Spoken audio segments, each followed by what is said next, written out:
ጤና ይስጥልኝ የተወደዳችሁ አድማጮቻችን፣ ሳምንታዊ ጥንቅራችን የሆነው የመናኸሪያ ማረፊያ እንግዳችን ላይ ነው የምንገኘው። ዛሬም አንድ እንግዳ ስቱዲያችን ጋብዣለሁ። በርካታ የቲያትር ስራዎችን እንዲሁም ደግሞ በርካታ ድራማዎችን ተጫውቷል። በተለይ በተከታታይ ክፍሎች ያሉትን እንዲሁም ደግሞ የሬዲዮ ማስታወቂያ ስራዎችም እንዲሁ የምታውቁት ነው አድማጮቻችን። እንዲሁ በጥቅሉ ከ40 በላይ በሆኑ ስራዎች ውስጥ ተሳትፏል። ከቀደምት ስራዎቹ መካከል እንደ ገመና ድራማ እንዲሁም መለከት እና ዳና ድራማ ላይ ተጠቃሽ ስራዎቹ መካከል ናቸው። ከቲያትሮችም እንደውም አሁን በእይታ ላይ ካለው ሶስቱ አይጦች እንዲሁም ደግሞ ቀደም ሲል ከነበረው ባዶ እግር ቲያትሮች ተጠቃሽ ናቸው። እንዲሁም በርካታ ስራዎች አሉት። በየመሃሉም በምንጨዋወትበት ቆይታ መካከል የምትሰማቸው ስራዎችም ይኖራሉ። እዚህ ስቱዲያችን ድረስ እንግዳ አድርገን ጋብዘነዋል። አርቲስት ሄኖክ ዘርአብሩክ ሄኒ ስቱዲያችን ድረስ ፈቃደኛ ሆነ ለቃለ መጠይቃችን ስለተገኘልን ከልብ ነው የምናመሰግነው በአድማጮቻችን ስም። እኔም ከልብ አመሰግናለሁ እንግዳ ስላደረጋችሁኝ። እንግዲህ ብዙ ነገር እንጫወታለን ብዬ አስባለሁ። ለአድማጮች ይጠቅማሉ ብለን የምናስባቸውን ነገሮች እንግዲህ ያለንን ነገር ሼር እንደራረጋለን። እኔም ስለጋበዛችሁኝ በጣም ነው የማመሰግነው። መልካም። ትውልድ ጎንደር ነው።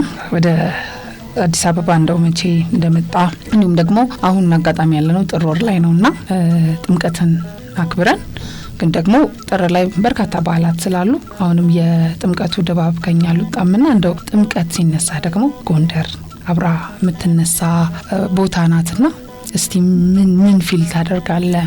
ጎንደር አካባቢ ወደ ኋላ ብንለስ ስላድርገና አንተም ደግሞ ወደ አዲስ አበባ መቼ እንደመጣክ ከሱ ጀምረን ጭውታችንን እንጀምር። እንግዲህ ወደ አዲስ አበባ የመጣሁት 2000 ላይ ነው።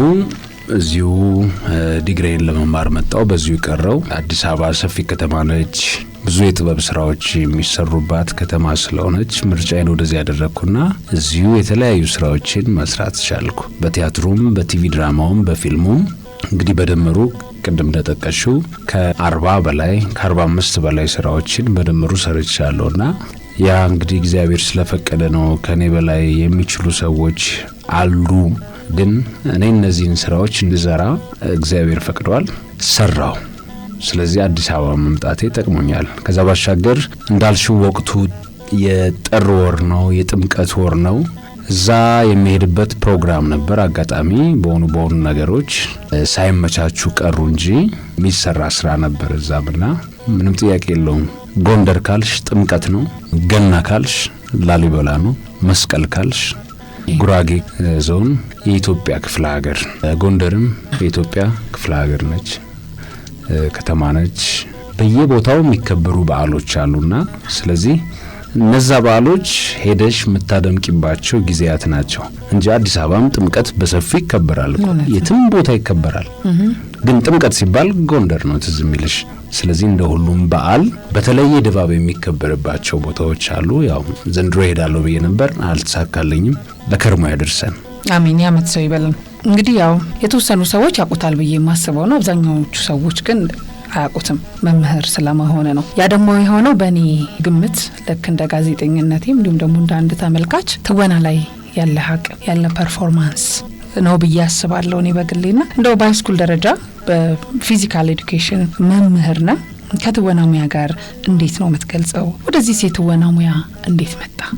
እሺ፣ ትወናው ላይ መምህር ከመሆኔ በፊት ሃይስኩል ያለው የክበባት አባል ነበርኩ። ቲያትርና ዳንስ እንሰራ ነበረ። ያው በልጅነታችን ክበብ ውስጥ ስንሆን ያለ እድሜ ጋብቻ ላይ፣ HIV ኤድስ ላይ የተለያዩ የማህበረሰብ ኢሹዎች ላይ እንሰራ ነበርና በዛ ደግሞ የምናስተምረው ማህበረሰቡን በቲያትር፣ በዳንስ፣ በሙዚቃ ነው ለማስተማር ምን ሞክረውና በዛ አለፍኩ። አጋጣሚ ዲግሪን ያዝኩ። ዲግሪ ደግሞ በስፖርት ነው፣ እሱም የሶሻል ላይፍ ነው። ስለዚህ ለኔ ተጠቀመኝ ምንድነው ስፖርቱም ከማህበረሰብ ጋር ይገናኛል፣ ጥበብም ከማህበረሰብ ጋር ይገናኛልና ቲያትር፣ ፊልሙ፣ ቲቪ ድራማው ከስፖርቱ ጋር ተቀናጅቶ የማህበረሰብ አገልግሎት እንድሰጥ እግዚአብሔር መርጦኛል ማለት ነው። ከዛ ባሻገር አንድ አመትም ሶሻል ወርከር ሆኜ ሰርቻለሁ። አንድ NGO ውስጥ ህብረተሰብ ጋር መስራት በጣም ያስደስተኛል። ወደፊትም የምሰራው ጉዳይ ነው የሚሆነው። ነገሮች ሲመቻቹ ለማህበረሰብ የሚጠቅሙ ነገሮችን በተለይ ለተማሪዎች የሆነ ነገር መስራትን ፈልጋለሁ። ሁኔታዎች ሲመቻቹ። በዚህ ቀን አልልሽም፣ ግን እግዚአብሔር በፈቀደ ሰዓት ይሆናል። ግን በሄኖክ በኩል ትወናና መምህርነት እንዴት ይገለጻል? መኖር የምትፈልጊ ከሆነ ረጅም ጊዜ ማህበረሰብን ማገልገል የምትፈልጊ ከሆነ የፈለገ በትምህርትሽ ፎር ብዘጊ የፈለገ ዲግሪ፣ ማስተርስ፣ ፒኤችዲ፣ ዶክትሬት ቢኖርሽ ጤናሽን ካልጠበቅሽ 10 ዓመት 5 ዓመት ነው የምታገለግዪው። ጤነኛ ስትሆኚ ረጅም ዓመት ደስተኛ ሆነሽ ማህበረሰብሽን ማገልገል ትችያለሽ። ስለዚህ ጤና ደግሞ ከሁሉም ነገር የበለጠ ስለሆነ ለጤና መሰረቱ ደግሞ ከትምህርቶች ውስጥ ዋነኛው ጤናና የሰውነት ማጎልመሻ ትምህርት ነው። ስለዚህ የሰውነት ማጎልመሻ መምህርነቱ ሁለቱንም በጣም ነው የምወደው። ማስተማር በጣም እወዳለሁ። እናቴ መምህር ነበረች፣ አሁን ጥሮታ ወጣለች። ስለዚህ የማስተማርንም ላይፍ እወደዋለሁ። ምክንያቱም ጄኔሬሽን ላይ ነው የምትሰሪው። በተቻለ መጠን ሀገራቸውን የሚወዱ ጥሩ ዜጎች እንዲሆኑ የምችለውን ነገር አደርጋለሁ። ስለዚህ ሳስተምር ደስ ብሎኝ ነው ማስተምረው። አንዳንዴ ያው የምጨናነቀው ቀረጻ ሲበዛ፣ የቲያትር ልምምድ ሲበዛ ክላሱ ጋር ትንሽ ክላሽ የሚያደርግብኝ ጊዜ ላይ መጨናነቅ ውስጥ ልገባ እችላለሁ። ግን እንደምንም እዚህም እዛም እያልኩ በምችለው መጠን ክፍል ውስጥ ብላክ ቦርድ ላይ ወይ ዋይት ቦርድ ላይ ክፍል ውስጥ አስተምራለሁ፣ ሜዳ ላይ አስተምራለሁ፣ በቲያትሩ ደግሞ መድረክ ላይ አስተምራለሁ። አጠቃላይ ህይወቴ ከማስተማር ጋር የተያዘ ነው ማለት ነው። ስለዚህ ሁለቱንም በጣም እወዳለሁ። ስፖርትም እወዳለሁ፣ አክቲንግም እወዳለሁ። እንግዲህ እስከተቻለ ጊዜ በዚሁ ቀጥላለሁ። ካልተቻለ ደግሞ ወደ አንዱ ከአቅም በላይ ከሆነ ወደ አንዱ ልሳብ እችላለሁ ማለት ነው። ሁለቱንም ፈልጌ ወድጄ ፈቅጄ የማደርጋቸው ናቸው። ምናልባት መምህርና ተዋናይ ስለሆን ከአንድ ጥያቄ አእምሮ ላይ መጣልኝ። አሁን ላይ በተለይ ላስት ይር የተካተተ ሳብጀክት ነው ክወና ያለው ትምህርት ለልጆች በተለይ ወደ አርቱ ለሚያዘነብሉ ዝንባሌያቸው ወደዛ ለሆኑ ተማሪዎች ትልቅ አድቫንቴጅ ይሰጣል ብዬ እኔ በግሌ አምናለሁ።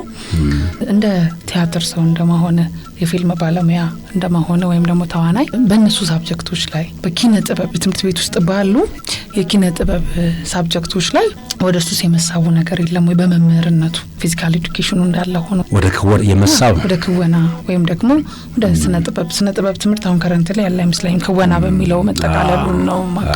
እኔ አሁን ሃይ ስኩል ነበር ማስተምረው። ዘንድሮ ነው 3 ወር 4 ወር ወደ ኤሌመንተሪ ገባውና እኔ ወድጄዋለሁ አክቹሊ። ከዛ በፊት ግን ለብዙ አመታት ሃይ ስኩል 9ና 10 አስተምር ነበርና እዛ ውስጥ የሚሳተፉ ተማሪዎች ይኖራሉ።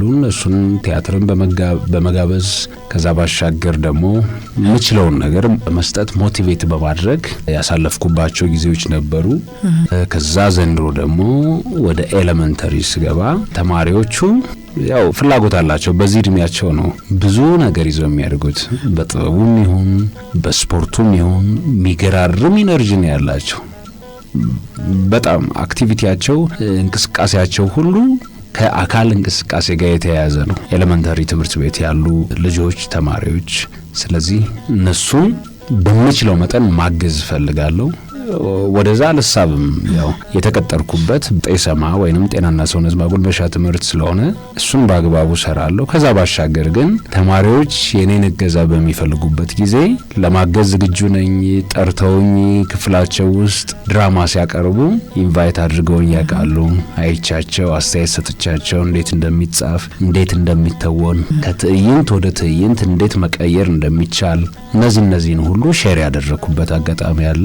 ሁሌም እስካለው ድረስ ማገዝ በምችለው መጠን ለማገዝ ዝግጁ ነኝ። ምክንያቱም ግዴታዬም ነው፣ የሀገራዊ ግዴታ። ከዛ ሁሌም ለቮለንተር ዝግጁ ስለሆንኩ ልጆችን ማገዝ በጣም እወዳለሁ በምችለው መጠን። ስለ ፓሽን ትንሽ ብናወራ።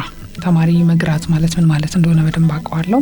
በዛ ቦታ ላይ በትክክል ተማሪውን የሚወድ መምህር እንደ ኖርማል ለስራ እንደሚጠቀመው ሳይሆን እንደሚያፈራቸው ልጆቹ አድርጎ ነው የሚያስበውና ብዙ ጊዜ እኛ ሀገር ላይ የማስተውለው ነገር የምንወደውን ነገር ቶሎ ያለማወቅ ነገር አለ። ምንድነው የምንወደው ነው የምንሰራ ነው የምንደሰተው የሚለውን ፓሽን የሚባለውን ነገርና እንደው ተማሪዎችም ነገር ሲሰሙት ይጠቀሙበታል ብዬ ማምነው ነው። ማንኛውም አድማጭ በዚህ አጋጣሚ የሚያዳምጠው አንድ ነገር ይጨብጥበታል ብዬ ማነሳው ነጥብ ስለሆነ ነውና አንተ የምትወደውን ነገር መች ነው ያወቅከው? ሁለቱንም ቅድም የምትወዳቸውና በጣም ህይወትን የምትሰጥላቸው አይነት እንደሆኑ ነው የተረዳሁትና መች ያወቅከው ያንን ነገር ሄኖክ? ወጣትነቱን በምን አሳለፈ የሚለውን ነገር ብናነሳው። እኔ ወጣትነቴን በስፖርት ነው ያሳለፍኩት፣ ምንም ጥያቄ የለውም። ገና ልጅ ያለን የጨርቅ ኳስ ሰፍተን ነው ያደግነው። በየሰፈሩ በቡድን እየተጫወትን የተለያዩ ጨዋታዎች ቆርኪ አጠፍጥፈን ዋንጫ ሰርተን ያሳለፍነው።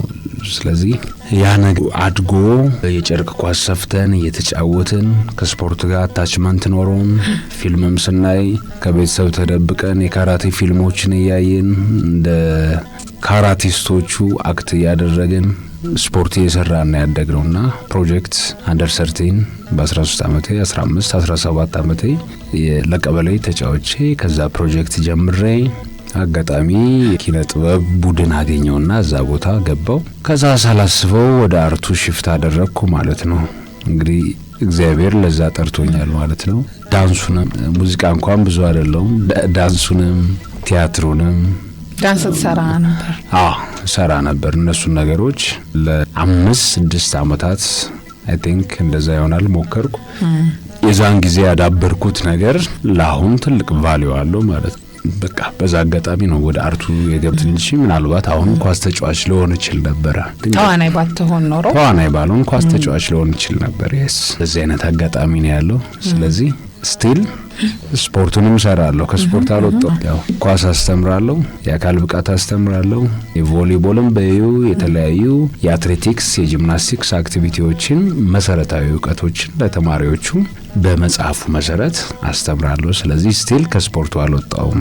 እንግዲህ ያው ቅድም መግቢያችን ላይ አንስተው ነበር አንዳንዴ በሁለት ፊልድ ብቻ አይደለም በአንድ ፊልድ መሀል ቆመን ቢዚ የምንሆንበት ጊዜያቶች አሉና አንተም ቅድም ስታነሳው ነበር አንዱ ካንዱ ጋር የመጋጨት ነገር በአንደኛው ውጥረት ሲኖር አንደኛው ጋር የፋለሲ የመፈጠር አይነትና በትወና ስራዎች ቀረጻ ጊዜ የሰዓት መጣረስ ገጥሞ ያውቃል ወይ ነው የኔም ጥያቄ ነው። መምህርም ነህ በዚህ በኩል ተዋናይ ነህና እሱ አይነት ነገር ገጥሞ የሚያውቅ ከሆነ ብዙ ጊዜ ያጋጥሙኝ ያውቃል።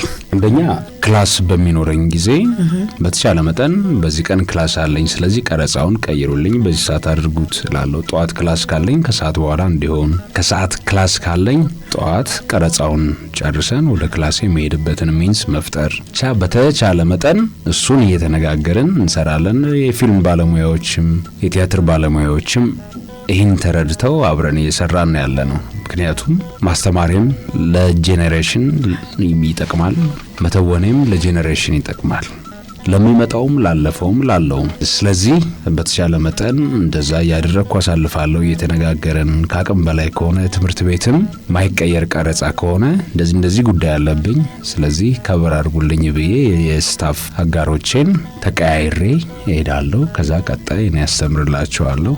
እንደዛ አይነት ሚንስ ይፈጠራል። ክላስ የምታባክኝበት ሚንስ አይኖርም። አሳውቀሽ ተነጋግረሽ ፈቃድን መጠየቅ ካለብሽ ፈቃድ ጠይቀሽ ከዛ ማካካስ ታካክሻለሽ። ከአቅም በላይ ከሆነ ግን በተቻለ መጠን ክላስ ባለኝ ሰዓት ቀረጻ እንዲኖርብኝ አልፈልግም። ካልቻልኩም ነው በዚህ ቀን አድርጉልኝ እላለሁ። ከተረዱኝ መቀየር የሚቻልበት ሚንስ ካለ ይቀይራሉ። ካልሆነ ግዴታ ከሆነ ደግሞ የቀረጻው ፕሮግራም ሳይቀየር ክላሱን ከጓደኞቼ ጋር የስራ ባልደረቦቼ ጋር በመነጋገር እነሱ ከበር አድርገው እኔ ደግሞ ሌላ ጊዜ ከበር ማደርግበት ሁኔታ አለ።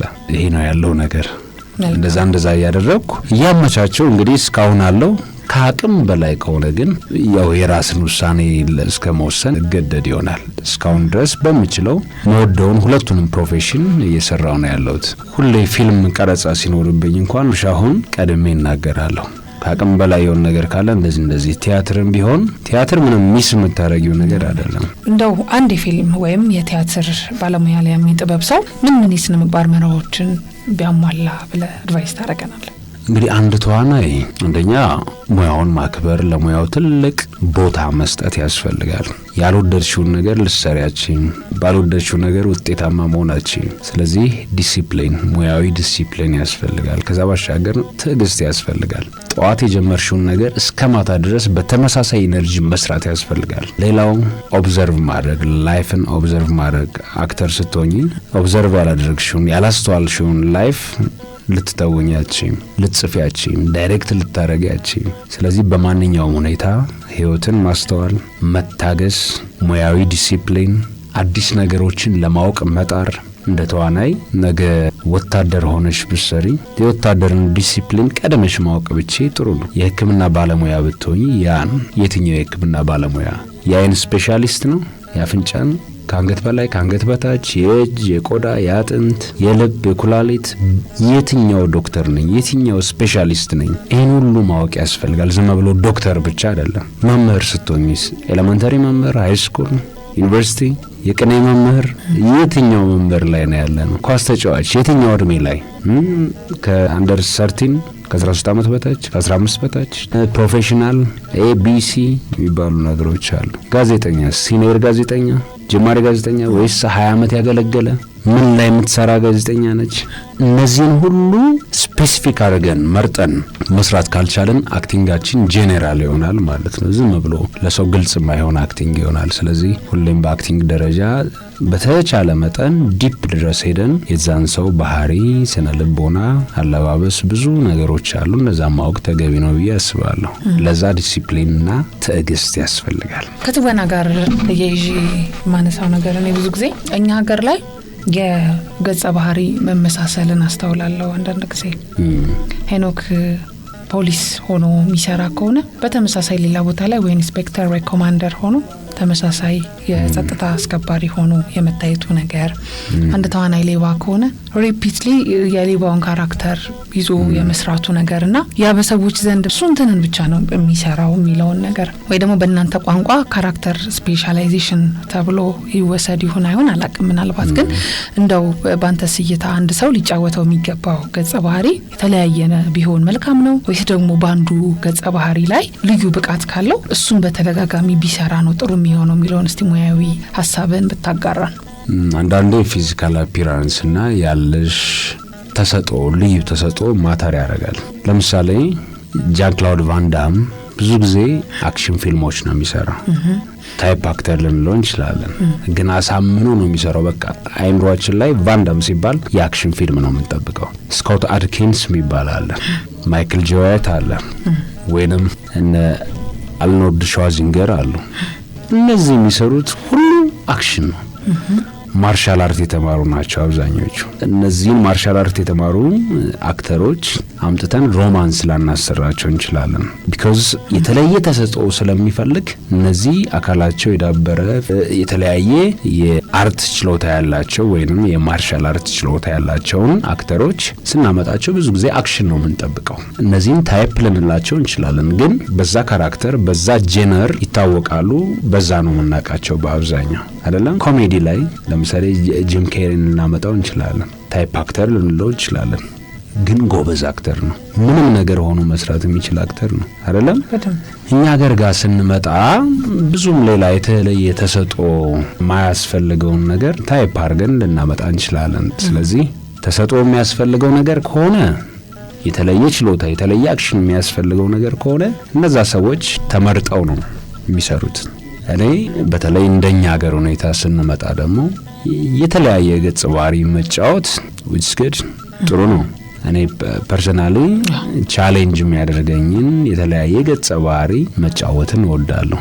ስለዚህ ዶክተር ከሆነ ለምሳሌ ቀጣይ ዶክተር ሆኖ የሚመጣ ከሆነ የተለየ ዶክተር ካልሆነ ተመሳሳይ ከሆነ ኮምፎርት አይሰጠኝም። ወይንም አስተማሪ ከሆነ ወይንም ተበቃይ ካራክተር ከሆነ ወይንም አፍቃሪ ከሆነ እዚህ ጋር ምን አይነት አፍቃሪ ነው፣ እዛኛው ጋር ምን አይነት አፍቃሪ ነው? ለፍቅረኛው ያለው መስዋዕትነት ወይንም ፍቅሩን የሚገልጽበት መንገድ ተመሳሳይ እንዲሆን አልፈልግም አይደል? በላይፍ ውስጥ ፍቅር ይኖራል፣ ግን የተለያየ የፍቅር አገላለጽ፣ የተለያየ አረማመድ፣ የተለያየ አፒራንስ ሲኖር ጉዳዩ ነው እንጂ ያለው እንደ ካራክተር የተለያየ ነው የሚሆነው ማለት ነው። ሁለት አስተማሪዎች ቢሰራ ሁለት የተለያዩ አስተማሪዎች መሆን አለባቸው። ፕሮፌሽናቸው ነው እንጂ አንድ የሆነው ካራክተራቸው የተለያየ ነው። ስለዚህ በዛ ወይ መለየት ይቻላል። ጊዜ ሰጠን መስራት የምንችል ከሆነ ታይፕ አለመሆን እንችላለን። መልካም። ወደ ባዶ እግር ቲያትር ደግሞ እንምጣ። ፈላስፋው ሶቅራጥስን ገጸ ባህሪ ተላብሰ ነው የምትጫወተውና በተለይ እኔ በጣም የወደድኩልህ የተሰራው ሜካፕ በጣም ነው ማች ያደረገልኝ ካንተ ጋርና ያው ገጸ ባህሪውም ትልቅ ነው። እንደው በሱ ቲያትር ስራ ላይ ግን የገጠማችሁ ነገር እንዳለ ሰምቼ ነበር። ምንድነው እስቲ እሱን ነገር አድማጭ ያውቀው? እንግዲህ በመጀመሪያ ለኔ ማስተርፒስ ምለው ከቲያትር መጀመሪያ ልጠቅሰው የምችለው ቲያትሬ ቤርፉት ኢን አቴንስ በእንግሊዝኛው፣ በአማርኛው ደግሞ ባዶ እግር ቲያትር የታላቁ ፈላስፋ የሶቅራጥስ ታሪክ ላይ የሚያጠነጥን ቲያትር ነው። ስለዚህ እሱን ቲያትር ራሱን ሶቅራጥስን ሆኜ በመስራቴ እድለኛ ነኝ። ለዚህ ደግሞ ካስት ያደረገችኝን አርቲስት ራሄል ተሾመን አዘጋጇም እሷ ነች። እሷን ከልብ አመሰግናለሁ። በጣም ጥሩ ጊዜን ያሳለፍነው እዚህ ብሔራዊ ቲያትር ኦልሞስት ለ5 ዓመት ደስ ብሎን በጣም ጥሩ ወዳጅነት ያፈራንበት ቲያትር ነው። ስፕሪቱ ራሱ ደስ ይላል፣ የቡድኑ ስሜት። ከዛ ባሻገር እዛው የፈላስፋው የሶቅራጥስ ሀገር አክሮፖሊስ የሚባል አምፊ ቲያትር ላይ ከ5000 ሰው በላይ ባለበት አውሮፓውያን በአብዛኛው ጥቂት ኢትዮጵያውያን ባሉበት ሄደን ፐርፎርም አድርገናል። እዛ መድረክ ላይ ተጫውተናል። ይሄ ትልቅ ነገር ነው። ማንም ኢትዮጵያዊ እዛ ሄዶ ፐርፎርም አላደረገም። ትልቅ ማሳያም ነው። ወደ ውጭ ቲያትሮች እየሄዱ እንዲሰሩም ትልቅ ማሳያ ሆኗልና ዓለም የዘገበው ኢቨንት ነበረ። በአመት እያንዳንዱ ቀን ሁሉ በፕሮግራም ተይዟል እዛ ቦታ ለማቅረብ እና ያኒ ሁሉ ፐርፎርም ያደረጉበት ታላቅ አምፊ ቲያትር ነው። ረጅም አመታት አስቆጥሯል ያ ቦታ ከተሰራና አክሮፖሊስ ይባላል። እሱ ለኛ ትልቅ ኤክስፒሪየንስ ነው። ከግሪክ ኤምባሲ ጋር በመተባበር የኢትዮጵያ ብሔራዊ ቲያትርና ግሪክ ኤምባሲ ተባብሮ ነው እዛ ሄደን የሰራ ነው።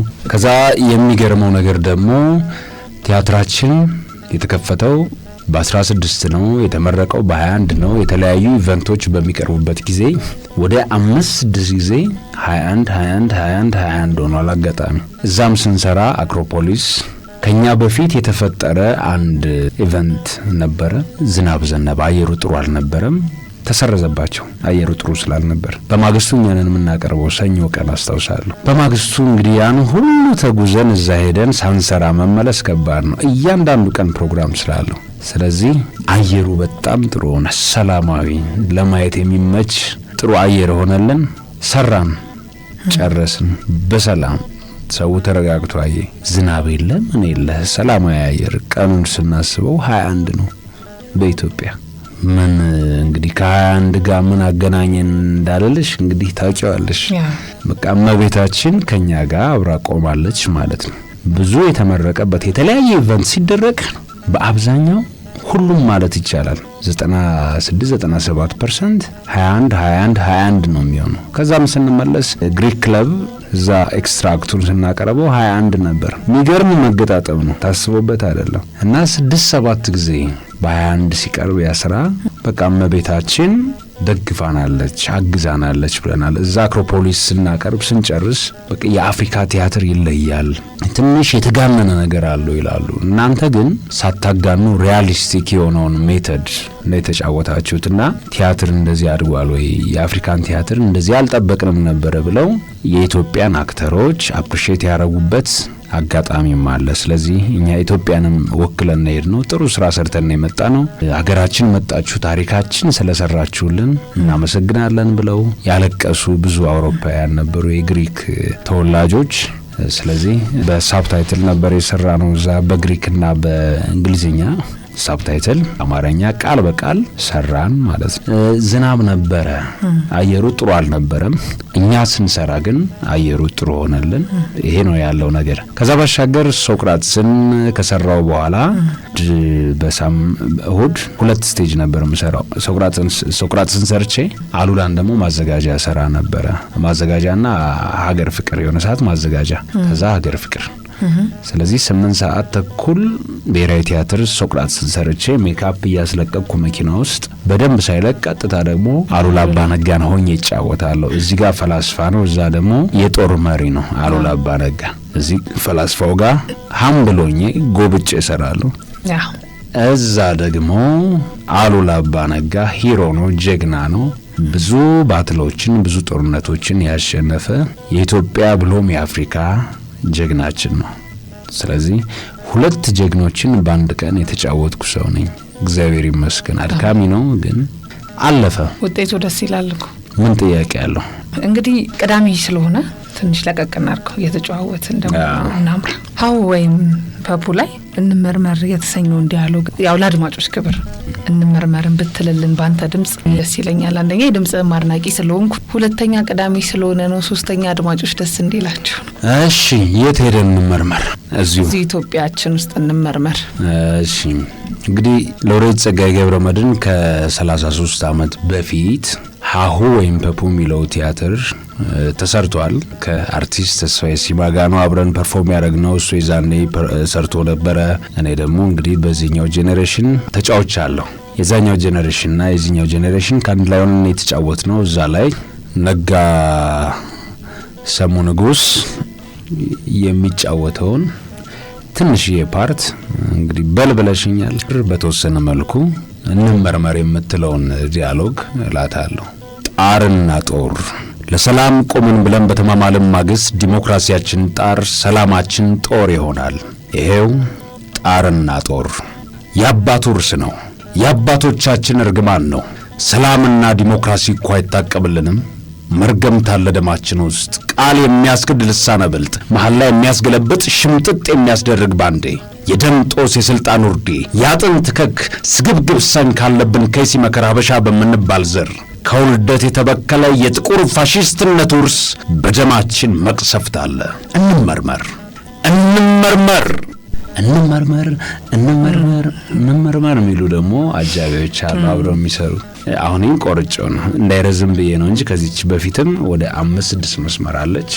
እንዲሁም ሐሳቡን ለመስጠት ያህል ነው። ሀሁ ወይም ፐፑ ከረንትሊ ቆሟል። ያው እንደሚታወቀው ምናልባት መረጃም ለመሰብሰብ እንደው ከዚህ በኋላ ይቀጥላል የሚል ጥያቄ ማንስቼ ነበር። እንደማይቀጥል ነው የተነገረኝ። ያው ግን መድረክ ላይ በነበረ ሰዓት ደግሞ ያየነው ድንቅ ቲያትር ነው እንዳልከው፣ የምንወደው የምናከብረው ያንጋፋው የሎሬት ጸጋዬ ገብረመድህን ስራ ነውና እናመሰግናለን። ይሄን ያንተ ምንመርመር ስለተጫወትክልን። እኔም ተሰማች።